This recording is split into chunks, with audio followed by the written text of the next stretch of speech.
아멘. 오늘의 말씀은 우리의 영광과 기쁨이라는 말씀으로 이 새벽의 말씀을 열도록 하겠습니다.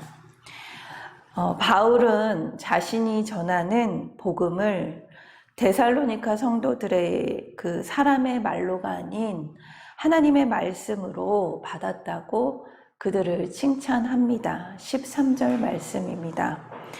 이러므로 우리가 하나님께 끊임없이 감사함은 너희가 우리에게 들은 바 하나님의 말씀을 받을 때에 사람의 말로 받지 아니하고 하나님의 말씀으로 받음이니 진실로 그러하도다.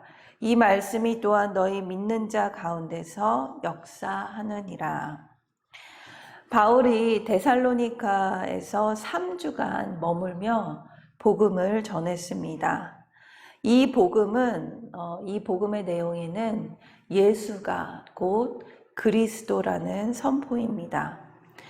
사도행전 17장 1절에서 10절까지 이 데살로니가에서 사역했던 그 사건에 대해서 알 수 있습니다. 이 3주간의 짧은 시간 동안 바울은 예수가 곧 그리스도라는 말씀을 전하면서 사람들이 이 말씀을 듣고 회심하고 또 이곳에 교회가 세워집니다. 공동체가 이루어졌습니다. 그들은 복음을 자신에게 주시는 하나님의 말씀으로 듣고 순종하려 했습니다. 그 중에 경건한 헬라인의 그 큰 무리가 있었고 또 적지 않은 귀부인들이 바울의 말씀을 따르게 됩니다. 사도행전 17장 4절 말씀을 제가 봉독하도록 하겠습니다. 그 중에 어떤 사람 곧 경건한 헬라인의 큰 무리와 적지 않은 기부인도 권함을 받고 바울과 실라를 따르나. 그러나 바울을 시기하던 그 유대교 사람들이 바울을 관원에게 고발하게 됩니다. 사도행전 17장 5절 말씀입니다.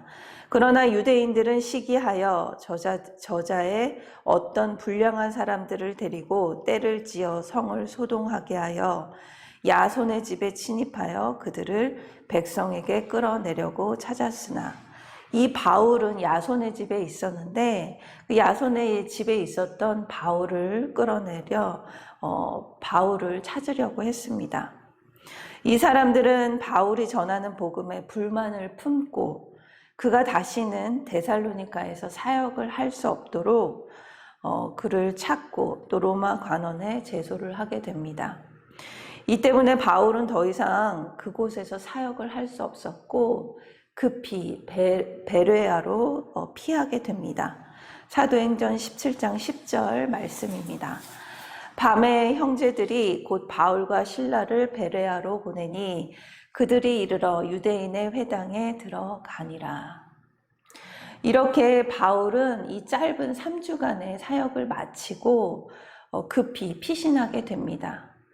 그렇기에 바울의 마음은 고아처럼 남겨진 데살로니가 교인들이 굉장히 걱정이 되었습니다. 갓난아기를 놓고 떠나온 어머니의 심정으로 다시 데살로니가 그 공동체를 방문할 돌아갈 방법을 찾았습니다.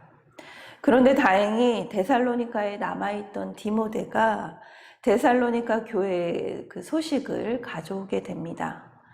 걱정과는 달리 그들의 믿음이 굳건히 서서 그 주님의 교회를 이루어 가고 있다라는 소식을 들었습니다.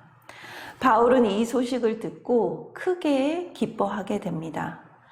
비록 바울은 그 고난 가운데, 그 쫓긴 가운데 데살로니가 사역에 함께하지 못하고 쫓기는 신세가 되어 고난을 겪게 되지만 이 가운데에서도 말씀의 역사가 이 데살로니가 교인 그 공동체에 열매를 맺게 됩니다. 이처럼 우리 또한 고난 없이 편안한 삶을 살기 바라는 것이 아니라 고난 가운데서도 말씀의 역사를 보여주시는 삶을 통해 하나님의 행하시고 또 기뻐하고 행하심에 기뻐하고 감사할 수 있습니다. 함께 묵상하길 원합니다. 요즘 나의 그 기쁨의 감사의 제목은 무엇입니까? 내가 고난 중에서도 끊임없이 감사해야 할 일들은 무엇입니까? 저와 여러분이 우리의 고난을 묵상하는 것이 아니라 우리의 고난을, 우리의 어려움을 묵상하여 눌리는 인생이 아니라 내게 주신 감사를 기쁨으로 고백하는 저와 여러분이 되길 기도합니다. 데살로니가를 다시 방문하길 원했지만 그 길을 사탄이 막아서 갈 수 없었다고 바울은 고백합니다. 데살로니가 2장 18절 말씀입니다. 그러므로 나 바울은 한 번, 두 번 너희에게 가고자 하였으나 사탄이 우리를 막았도다. 이처럼 선한 목적을 가지고 계획을 할지라도 우리의 생각과 지식으로 이해할 수 없는 이유로 길이 막힐 때가 있습니다. 하지만 그것은 실패가 아니라 나를 거룩하게 하시려는 하나님의 양육으로 우리는 받아들여야 합니다. 하나님의 계획으로 받아들여야 합니다. 바울의 사역을 보면 참 쉼없이 진행이 되었습니다. 이 사도행전을 묵상을 하다 보면 바울의 그 전도여행 1차, 2차, 3차 전도여행을 보게 됩니다. 이렇게 쉼없이 전하면서 바울이 세운 업적과 성과는 이루 말할 수 없습니다. 하지만 바울은 이 모든 업적과 성과가 인생의 영광과 기쁨이라고 말하지 않습니다.